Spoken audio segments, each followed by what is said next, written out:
I think we're good.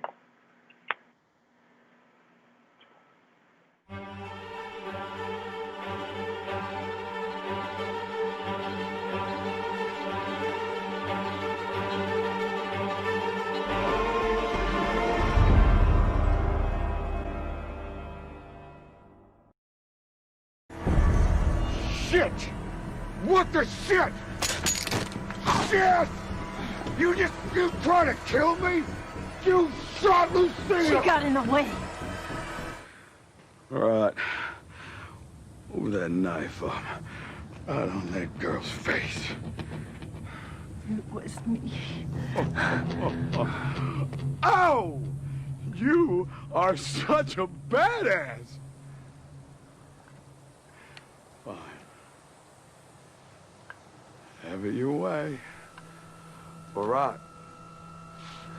Kill somebody. No, it was me. No! We've all done things. She's the last one. After this, it's over. You asked me to beg for his life. He was crying and you smiled. I told you I loved him. I needed him. He was only 11 years old. And what did you say?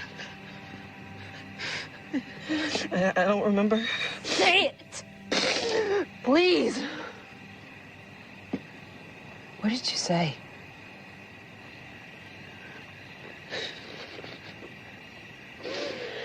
No exceptions.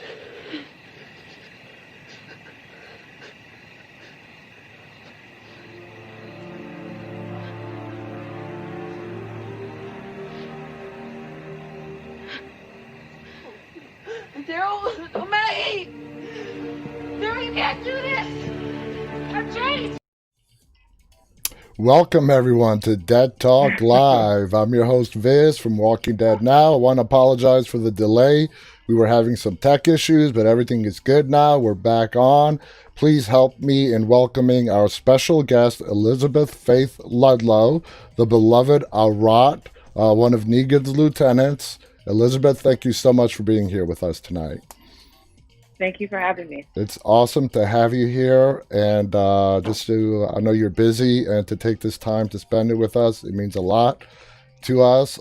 So let's just get this started, all right?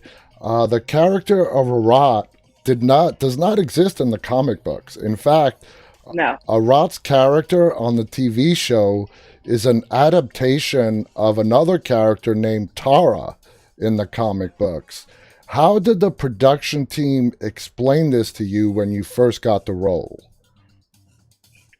Well, actually, the character in the comics that I was representing, her name was Tara, but Tara had already been established on the show, who was Alana Masterson, I believe. Her character's name was Tara. Yes. So if you flip Tara around backwards, it spells Arat. You know, you're right. that's how it was explained to me. I never even thought of that. You're absolutely right. Wow. Okay. Yep. Okay. That's a good one.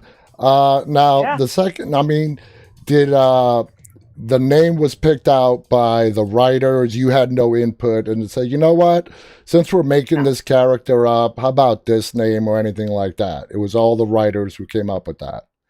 Okay. Yeah, it was. All right. Well, that's awesome. Now, was Arat the character that you auditioned for, or were you called in for a reading and they were selecting various members to play the saviors and you were picked for Arat, or did you go in to read specifically for Arat? Well, actually, I had been auditioning for the show for a few seasons before I booked that role. All right. And no, it was like probably, I feel like I started auditioning around season 5. So it had been a while. Wow. And when I got this character breakdown, the way that she was described, I was really attracted to the character, and it fit. That's awesome. I guess, you know. So you've been trying since season 5, and did you have to go and try again, or did they just remember you and you just got that call and say, hey, we want you for this? Yeah, that one was actually a tape that I sent in, so it was straight from tape to set. Okay, that's pretty cool. Now, in that pivotal scene that we just saw in the opener, where Negan turned around and asked you to kill a beloved character in Olivia, what was your reaction when you read that scene? Did you go, oh man, this is cool? Did you have to face any kind of negative fan backlash? Some fans get really involved with the characters and they kind of forget character from actor. Did you get any kind of negative backlash for that? Absolutely. The fans of The Walking Dead are like no other. I honestly had no idea what I was stepping into. And I was actually really excited when I got that script because I love to do action. And I hadn't really had an opportunity to do anything like that yet on the show. And I feel like that moment kind of established Arat as someone that's kind of on a higher level to Negan. So yeah, I was ecstatic when I read it. I thought it was really cool. It was. But I also felt bad because I knew that Olivia or Anne was going to be her last, day. And that's always hard. She's been on the show for a while. So, we all know that day is going to come, but the fact that I facilitated it was hard. Yeah. But me and Anne are actually really great friends. So awesome. I gained a friendship out of it. So it's okay. That's great. That's great. Now, before we get to the next question, next to Stephen Ogg, who played Simon on the show, I would probably put you as Negan's second best silent enforcer. Would you agree that about Arat? Next to Simon, who was he was a psycho. He loved doing bad stuff, but he didn't know how to keep his mouth shut either. Now, Arat's character, on the other hand, was very quiet, okay? But people knew to fear her because, and that's why I felt Negan turned to you as his second biggest enforcer. Now, speaking of Negan, the majority of your scenes are with Jeffrey Dean Morgan. So what was it like for you and Jeffrey working together? How is he on the set? Did you guys get along? How was that whole exchange? Yeah, he's awesome. He's wonderful to work with. We got along great. I mean, from the moment I started working with him, it was just kind of I feel like he kind of took me under his wing a little bit. And, he's obviously had an extremely long and productive career. So I was ecstatic to be able to work next to him. And, he's great. Yeah, he's a fascinating guy. And what's great, he nailed that role. Oh yeah, without question. And I couldn't think of anybody else that he just, even watching him in person, it was oh yeah, that's Negan. Yeah. I didn't even see Jeffrey Dean Morgan anymore. I'm that's absolutely Negan. And you can tell he has so much fun playing the role because he brings a lot of Jeffrey Dean Morgan and how charismatic he is in real life over into the role of Negan. And even though Negan has done some really horrible things throughout the show, you can't help, even when he was in his bad days, there was a little part of you that kind of liked him. You know what I'm saying? Yeah. Yeah, so it's very cool. So let's go to a question from one of our viewers. This is from AZ Gamer. Wants to know, what was your reaction, first of all, when you finally did land the part on The Walking Dead as Arat? Were you nervous, excited? And like you kind of said, you really didn't have any idea what you were walking into. So what was your initial reaction? I was over the moon. I wanted to be a part of that show for quite a while. So to get the call was I was beside myself. And then it was there was the audition, and then there was the call, and then it was the next day I was on set in a truck in a military vehicle with Austin at the time, Austin Emilio. Mm-hmm. And it just all happened so quick. Yeah. And and then it happened to go on for 3 seasons, which I never expected. I honestly did not know the character was going to progress as she did. So, I mean, everything was just it surpassed my expectations for sure. And let me tell you, you lasted 3 seasons on The Walking Dead, and that is no small feat. I thank you for saying that. I feel the same way. That is no small feat. Yeah. 7, 8, and 9, and we're gonna get to the part where you were taken out of the show. But for me personally, I did not see Arat as one of those characters who, after having survived the war between the saviors and the communities, I was very surprised to see your character to be one of the ones to be trying to integrate with the communities. Mm-hmm. And Arat was really putting, no doubt, her full effort into trying to be a part of Rick's community and so on. Now, you playing the role of Arat and reading those scripts beforehand, did it surprise you as well that she had flipped and was really trying to, get into the good graces of the community members? It didn't surprise me because from the moment that I, received the character, I knew that she was going to do all this bad stuff and all that, but it never took away from the humanity of her. Mm-hmm. And in my mind, she was doing what she had to survive with Negan. Yeah. And as soon as that threat was kind of taken away, she could actually try to become a part of a better community. Who's to say that Negan was her first choice? You know what I mean? It's just it's just how it happened, and she did what she had to do to survive as long as she did. And I absolutely think, given the opportunity, she would have become a better, part of society, a contributing part of society at least. Yeah.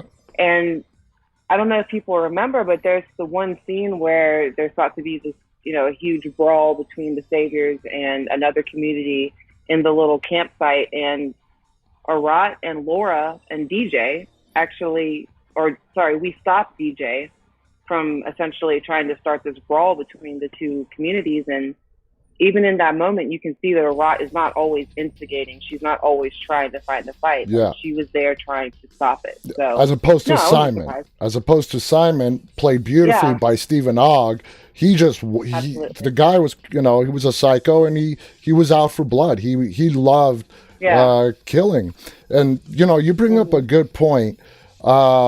In your final scene, which was epic, and we're going to get to in a little bit, when Cindy, who is the leader of Oceanside, is accusing of Arat of performing those atrocities. Now, if we combine that with a conversation that Negan had with Simon on how Negan found Simon after he had murdered the men of Oceanside, even though it's not directly said, but it leads us as fans to infer that you were with Simon before Simon and yourself joined up with Negan.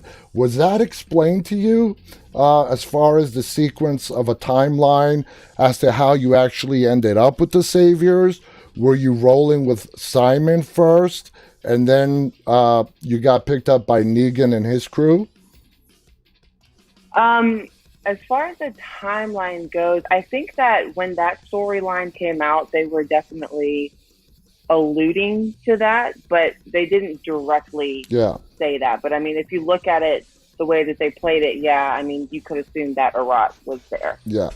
So she was with Simon, and then she got taken in by Negan, and because Negan mentioned to Simon, if the people, I believe he says something along the lines that if the people around here knew exactly what you did to those men at Oceanside, I wonder if they would still look at you the same way.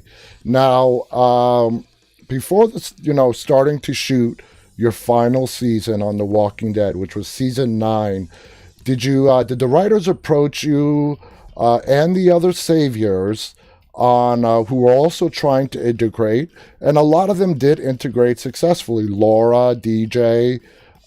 As far as what happened between season 8 and 9 that we as fans did not get to see for you guys to be accepted as part of Alexandria or Hilltop? Did the writers give you any kind of, okay, this is what happened in the in the months that the fans did not get to see, and this is how you're now part of Alexandria? Or A little bit. It wasn't, they didn't over explain it, but we got a little background and we knew that there was going to be a time jump and that some things had happened during this time. But yeah, I had an idea that I was going to go back and essentially try to integrate with the other societies. okay, and the biggest integration, like you said, it was Laura, DJ, played by Matt Mangum. Of course, you. Now, how far in advance did you know about what Arat's ultimate fate was going to be? Did they call you and tell you weeks and before, or did you read the script and like, okay, I'm dying? Well, I got a call actually. I believe at the time it was a different showrunner. I know Angela, I believe, is the showrunner now, but the showrunner before her, Scott, he had kind of like a ritual thing of calling the actor before, like the week before it happened. So I got a heads up from him, and then I got the script. And that would be Scott Gimple, who probably Correct. called you. Yeah. Okay. Yeah. All right. So moving on to, again, your epic final scene.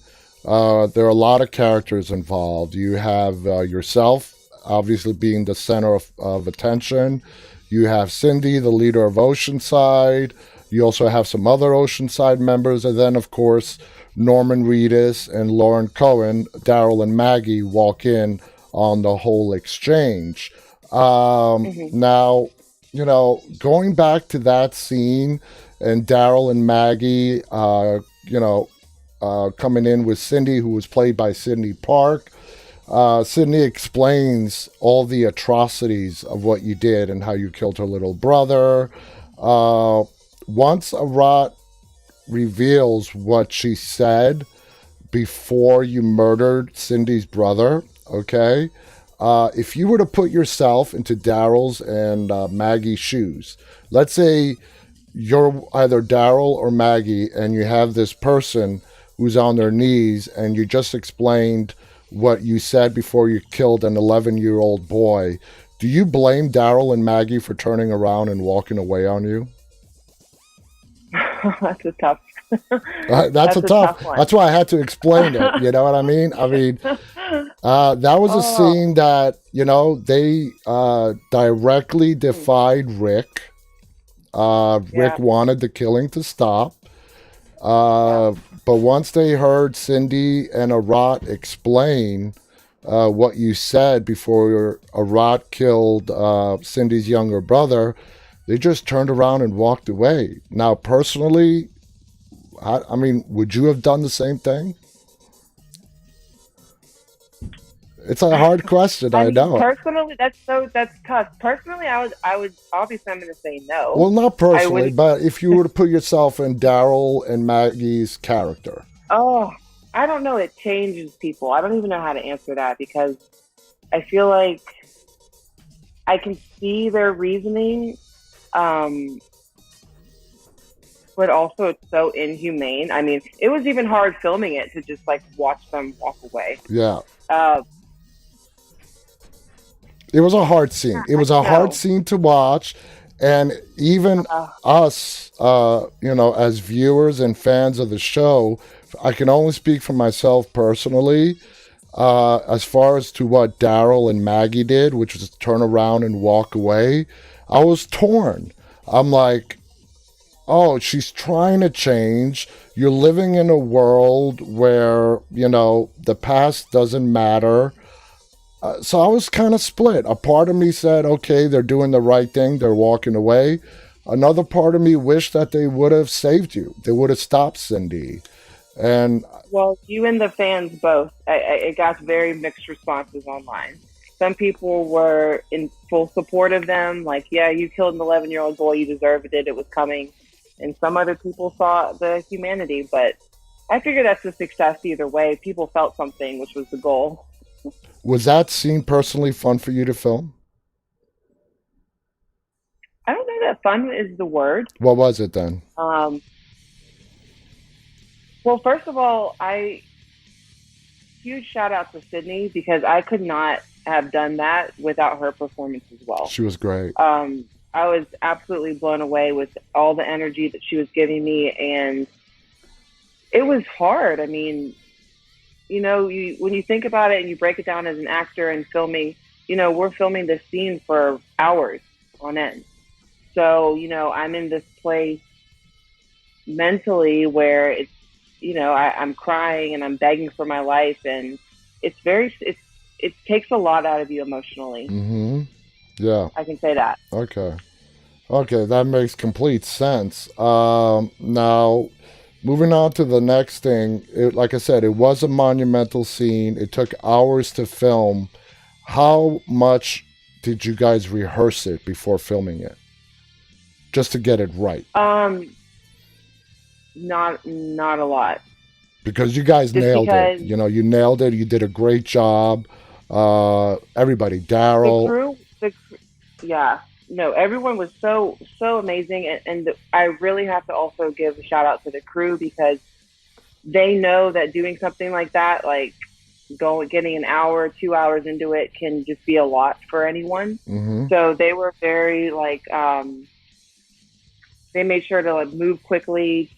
Everyone was honestly very reverent, and it was sad, because whenever anybody on the show is dying and it's their last day, I think everybody kind of feels it. Mm-hmm. Just, you know, what it takes to put in and be a part of the show, and how much we all care about it, and just how much we love being a part of it. So whenever it's anybody's last day, I think everybody is just kind of somber and respectful, and yeah. Now, speaking of it being your last day, and we all have heard about the infamous death dinners that a departing actor gets. Did you get a death dinner when after your last scene? No, unfortunately, I did not get a death dinner. No? Oh, that sucks. That stinks. Yeah. If you were to rewrite Arat's storyline, would you have kept it as it is? What would you have done different with her, with the character that you played? I don't know that I would have done anything differently. I think that she came on the show and her purpose was served, and she lived and she died in a blaze of glory, and I'm super thankful for that. I'm happy with how she was portrayed. That's awesome. That's awesome. I mean, so you feel like when her time did come, her character arc on the show was complete. Yeah, I think for the most part. I mean, I think most people would like to. It would obviously be an answer of, I would love to be on the show still and continue to be a part of it, but that's just not. No, it's not realistic. Yeah. And yeah, I'm proud of her arc on the show. Absolutely. Okay, so let's move away from The Walking Dead for a bit. In 2013, you appeared in the popular TV show The Vampire Diaries. That is your first credited role. So what led to you getting your big break and landing on an episode in The Vampire Diaries, which was a very popular show? How did it all start for you? Oh, for me, well, it started early on in high school. I've been doing theater since I was young, really young. But I think it all started for me just after, I originally started out in Atlanta, and it just is a matter of being in the right place, the right time, and doing a crap load of auditions, continuously auditioning and being told no and doing it again and being told no and just sticking with it. That's awesome. That's good. I mean, that's amazing. And, a lot of actors out there, you're a great actress, and you got that break and you deserve it. So let's move on to 2019. Now, you got a role as Lieutenant Griffin in Godzilla King of the Monsters. Big budget movie, okay? Big budget movie. Now, putting The Walking Dead aside, that's a TV show. We know how popular that is. Godzilla King of the Monsters was a big budget movie. Compared to your other acting experiences, what was it like coming onto the set on, like I said, a movie that was huge? It was a big budget. Was the feel any different? I mean, the directors. How did it feel like that first day when you walked onto the set? It was unreal. The first day that I went to work, we went to where they recreated the Boston Stadium, which had been shredded to bits by Ghidorah at the end of the movie, and it literally felt like we were in the stadium. It was insane, and there was like fire and like rain machines and like all these just huge effects that were all going at once. I just honestly could not believe it. I had never been on a set with that type of like pyrotechnics and the ability to do what they do. It was fantastic. So you could definitely tell, the difference on a big budget movie as compared to something on a lighter budget. Okay. I mean, that totally. I mean, the ability to recreate Boston Stadium and have like the whole, like the numbers. What is it? Where they do the scoreboard thing was like completely dashed on the ground, like, and it was real, like life size, and then you're filming and like, I don't know, it was absolutely unreal. I mean, there's helicopters. I just couldn't believe it. Are you a fan of the Godzilla franchise? I mean, before. I am. Yeah, me too. Me too. Now, Guardians of the Galaxy, Volume 2. We've read that it took 4 hours for them to do your makeup. Do you enjoy roles where you got to sit in that makeup chair for that long to get made up for a movie? Or is that something that you'd rather not do again? No, I love it. I absolutely love it, which is probably largely why I work in the realm that I do with like a lot of sci-fi and stuff like that, just because I absolutely, it's just too much fun to me to be able to transport yourself physically to like another world or another dimension. It's like literally like being a kid in real life. Mm-hmm. And yeah, it was 4 hours. It was grueling. I mean, the contacts were extremely uncomfortable. I couldn't, like, my vision was like cut off, like at the corner of my eyes. The prosthetic neck felt like it was choking me like a little bit. And then having to like emote through a mask is just extremely difficult, but it was all worth it. It was so much fun.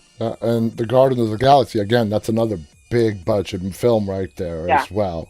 So that's great. Now, in 2019, you had the role on the Netflix series Another Life. I believe your character's name was Cass Isakovic. Okay. Isakovic, yeah. Now, are you currently involved in a project that you're right now with? Are you currently working right now on another project? Yeah, I'm actually in Vancouver right now, and we're filming the second season of Another Life. Oh, that's awesome. So, yeah. And that is on Netflix. It is, yeah. Okay, that's great. Now, moving forward, now you're still very young. You have a bright future ahead of you. As your career progresses, do you see yourself sticking exclusively with acting, or do you want to venture out eventually into directing, maybe producing, into other branches of the industry? Absolutely. I'm currently writing 2 projects, and I plan on starring in one of them and then directing the other one. I've been doing actually a lot of behind-the-scenes work on this Netflix show that I'm working on currently. I'm just getting involved in, some of the, like, producing side and all of that stuff. I want to basically do every job at some point. That's awesome. Now, yeah, taking all your roles into consideration, even The Walking Dead, everything, which one did you have the most fun on set with? That's that's the question that is like too hard to there's answer. no answer.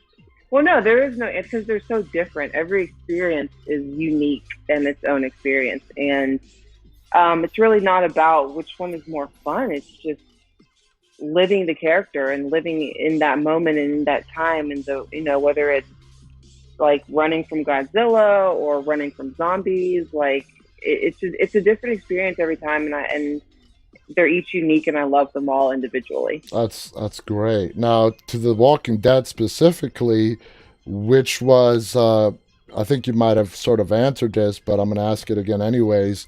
What scene was your favorite Arat scene that you had the best time filming?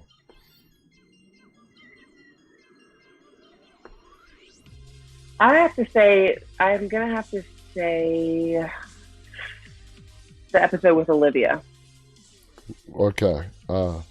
Just because it was just a lot of fun to be able to like do the action that I got with like tackling Christian and then the knife and then flipping around really quick and shooting the gun. That was just like a dream for me. So probably that day. Did you and Christian Serratos have a good time? I mean, did you guys just have fun playing that out and stuff with her being on the ground? Yeah. Because absolutely, it was so much fun. Yeah. You didn't say a word, and the look on No, I didn't. the look on Rosita's face.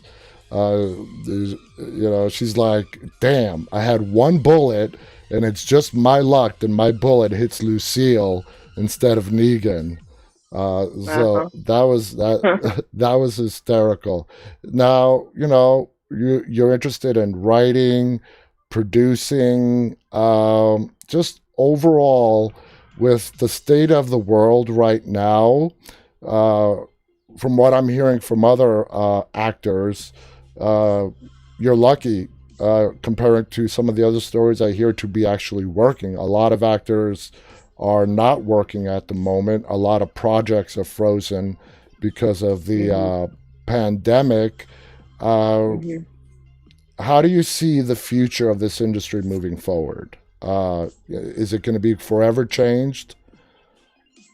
I think so, absolutely. Just with the effects that, with COVID and everything, I don't really see us going back to the way things were. I think there's going to be a new normal. Mm-hmm. And like you said, I'm extremely grateful to be working right now. I don't ever take that for granted. Thankfully, our show, well, first of all, we film in Vancouver, and the COVID situation is much different over here. It's much more controlled. Yeah. So that was part of the reason that we were able to go back. And also, our show did a great job of just creating protocols and creating a system that works, and so far has been working really well. I know some shows, well, fingers crossed it continues to work. Some shows have created protocols and still gotten shut down because it just wasn't up to par. Exactly. But our show is very, very careful, and we have a lot of things in place to keep everybody safe. And I think due to that and being in Vancouver, luckily enough, we were able to get going. But absolutely, things are going to change for the long term. But that's not to say that we won't be able to work like we used to. All right. So for our viewers who haven't watched your Netflix show and your character, just give us a rundown on what your show on Netflix is about, and then in particular your character on the show. Sure. So I'll give you a rundown. The first season of Another Life, it's a sci-fi show led by Katie Sackhoff, Battlestar Galactica. And she basically leads a young team of astronauts into space to figure out the origin of an artifact that has landed on Earth. And we are basically space hunters going around trying to figure out where it came from, and we deal with a lot of things along the way. My character, Cass Izakovic, was taken under the wing of our commander, Katie Sackhoff, who plays Nico on the show. She kind of takes my character was a kid on the street in a futuristic world where it's like a water world, basically. And she ends up recruiting me to be a part of her space team. And she takes me out of my street life and takes me into the astronaut life and kind of just nurtures me into becoming kind of a leader. And I can't say too much because we've got some changes going on for season 2 right now. But yeah, it's heavily sci-fi, aliens, and all that stuff. It's a lot of fun. It sounds like you really enjoy doing the action stuff. Oh yeah, I love it. Well, I love it. It was announced today publicly that The Walking Dead is going to end in 2022. The original The Walking Dead. It's coming to an end. Okay. We only, including this finale, we have like 31 episodes left. It's still a long time, but they also announced that the Walking Dead universe is going to keep expanding. Norman Reedus and Melissa McBride are going to be getting their own spin-offs, and so on. We're getting the Rick Grimes movies. Of course, we got Fear the Walking Dead, World Beyond. It's just going to keep growing. Now, with that in mind, they've also said they're going to be doing a lot of backstories, okay? Now, if you get a phone call that wants to delve deeper into, let's say they want to bring Stephen Ogg back, Simon, and want to do a backstory of, let's say, Simon before he joined up with Negan, and you get that phone call to come back as Arat and play an even bigger role in this backstory, what would your answer be? Sign me up. I would love to. So absolutely. Yeah, you love playing the character of Arat, and you would have no hesitation in going back into that role. None whatsoever. Would you try to have them like you said, show more of her humanity in a backstory? Yeah, for sure. Yeah. That would be great. I mean, if I had the opportunity, absolutely, yeah. Because I think there was a lot more to her story that we didn't get to see. Exactly. She's just one of those characters who's mysterious. We don't know that much about her before the apocalypse. We don't know that much about her at all, really. And there's a lot of areas that can go in relation to Arat's character. Did you get to spend any significant time shooting with Stephen Ogg, who played Simon on the show? I did. He seems like a trip. He is. I don't even know he is beyond a trip. He's a complete goofball.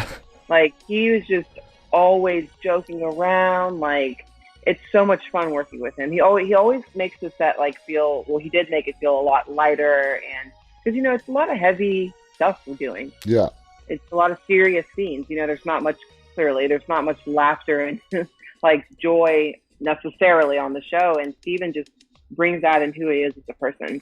That's awesome. So let's some behind the scenes stuff. Like you said, everybody tries to keep the mood light. We've all heard of the ongoing prank war between Norman Reedus and Andrew Lincoln. Did you ever witness those two goofing around with each other? Unfortunately not, but I have witnessed this ongoing prank war, and it's actually super hilarious. But no, unfortunately, I didn't get to see any of that. Now, we all know Andrew Lincoln loves to stay in character. Even between scenes, he does not drop his southern accent, when he's on the set. Did he, personally, you did not have that many scenes. You guys were in the same vicinity, but no real one-on-one scenes with Andrew Lincoln. How was your relationship with Andrew Lincoln and with other of the big time old timers on the show? Melissa McBride, Norman Reedus, were they friendly? Did they, help you out with stuff if you ever needed anything? Everybody was extremely friendly and welcoming. Like you said, most of my scenes were with Steven and Jeffrey Dean Morgan, so I kind of got to know them a little better, just because we had a lot of stuff together. But from the brief interactions I had with Andrew and Norman and Melissa, they were all extremely lovely. That's great. And you also had some, and you mentioned Austin Emilio, who played Dwight as well, who's now currently on Fear the Walking Dead.